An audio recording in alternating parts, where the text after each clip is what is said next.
Bonjour. Vous le savez peut-être déjà, sinon je vous le rappelle.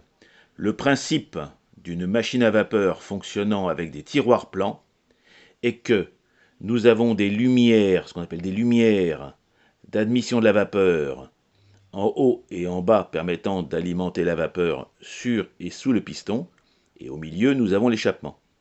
Pour que ceci fonctionne, nous avons ici ce qu'on appelle la pièce intérieure avec la petite vis, le tiroir. Le tiroir doit donc découvrir les lumières du haut pour pousser de haut en bas et en bas de bas en haut. Vous avez donc un mouvement rotatif qui, comme vous le constatez, et j'espère que vous le verrez, alors j'ai mis du jaune ici pour que vous repériez, et je l'espère que vous le verrez, le haut des lumières et de l'autre côté, le bas des lumières. Donc ici, vous avez le bas des lumières, enfin les lumières du bas, et là, vous avez les lumières du haut. Donc le principe, j'ai aussi profité, puisque ce n'est pas visible, de cette petite installation pour marquer les points morts. Les points morts, c'est le moment où le piston se trouve en position maximale haute ou maximale basse. On parle de point mort haut, point mort bas. C'est ce qui fait que si nous n'avons pas de vapeur ou d'inertie, la machine ne peut plus bouger puisqu'elle se bloque dans ses positions. Sur les monocylindres, on a souvent cette problématique. Cette problématique est palliée sur les bicylindres par le fait que les deux sont décalés de 90 degrés, ce qui fait qu'il y en a toujours un qui pousse quand l'autre peut arriver à son point mort. Donc on n'a pas de point mort globalement sur une machine bicylindre. Je vous montre un seul tiroir, parce que de toute façon les deux sont symétriques.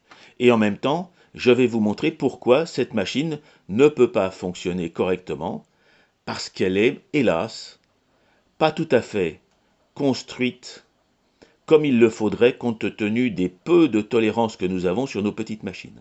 Je vous explique ma problématique. Alors, pourquoi aussi les machines reverse, avec les coulisses de Stephenson dans ce contexte, vous voyez, regardez, quand je pousse de l'autre côté, je bloque un peu, c'est parce que c'est un peu dur d'une seule main, mais, alors, attendez, voilà, hop, oups, je vais en fait décaler de 180 degrés le positionnement des tiges par rapport au piston. Ce qui fait que lorsque le piston est dans cette position, il part par là. Quand il est dans l'autre position, il part par là. Et c'est cette coulisse qui fait pivoter. Regardez la problématique, elle est très simple. Donc là, dans cette position, le piston tourne dans ce sens-là. J'espère qu'on le voit, peut-être un tout petit peu derrière. J'espère que vous voyez là le piston, en tout cas la tige de bielle ici, en métal.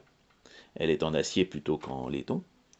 Et donc regardez, si je suis sur un point mort, comme je devrais déjà ici, effectivement, voir mes... Attendez, je me remets au point mort, voilà. Je me remets au point mort. Je dois et j'entrevois normalement mes lumières. Mais regardez, lorsque je descends et que je reprends l'autre point mort, donc le point mort ici, mon point mort haut, les lumières sont complètement cachées. Ce qui fait que normalement je devrais avoir un peu d'avance, mais en fait je trouve cette avance, je n'ai pas d'avance, j'ai beaucoup de retard, regardez. Je me mets en position ici, point mort, et au lieu de descendre ici, je continue de monter. Ça ne peut pas marcher. Donc, j'ai bien un problème de calage. Il va falloir que je revoie le calage. A priori, en plus, j'ai peut-être un petit souci, je revérifierai, mais ce n'est pas forcément visible à la vidéo, de positionnement du tiroir et de son parcours. Parce que, bien sûr, il doit être totalement symétrique. Donc, si j'essaie dans l'autre sens, ce sera peut-être plus flagrant. Je sais que ce n'est pas évident mes explications, mais j'espère que les images parlent d'elles-mêmes. Je me remets sur un point mort. Hop, là, vous voyez le point mort, ici, point mort. Regardez, là, je suis complètement au-dessus de mes lumières, alors que je devrais déjà les découvrir. Et il me faut déjà, regardez, quasiment, là, voilà, pour arriver là, pour commencer à les voir ici, j'ai quasiment fait 45 degrés. Donc ça ne va pas du tout. Donc je dois revoir cette problématique de positionnement du tiroir. Et parce qu'évidemment, c'est non seulement si l'usinage est bien fait, l'erreur est symétrique, si en plus l'usinage par exemple de cette courbe n'est pas bon, eh ben j'aurai même pas en plus le même comportement. Et c'est ce qui explique que d'ailleurs une machine ne fonctionne jamais, nos petites machines ne fonctionnent jamais parfaitement symétriquement, on a toujours un sens meilleur que l'autre. Ben là c'est très flagrant. Dans ce sens-là, je monte tout en haut, je me décale de à chaque fois 45 degrés quasiment, ce qui n'est pas normal. Alors que dans ce sens-là, je bascule, je me mets en point mort, et je suis à peu près bon. À peu près bon. Oui, je devine en haut la lumière. Par contre, en bas, je ne sais pas si en point mort bas. Non, je ne suis pas en point mort bas. Vous voyez, le problème, c'est qu'en point mort bas, je ne suis pas bon. C'est pas évident à filmer en même temps. Voilà. Enfin, j'espère que vous comprenez la problématique. En tout cas, je constate que j'ai des soucis au niveau du calage de cette machine.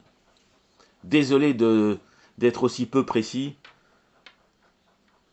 Je vois bien ce qui se passe. Je l'explique sans doute moins bien. Reverse. Je tourne dans l'autre sens.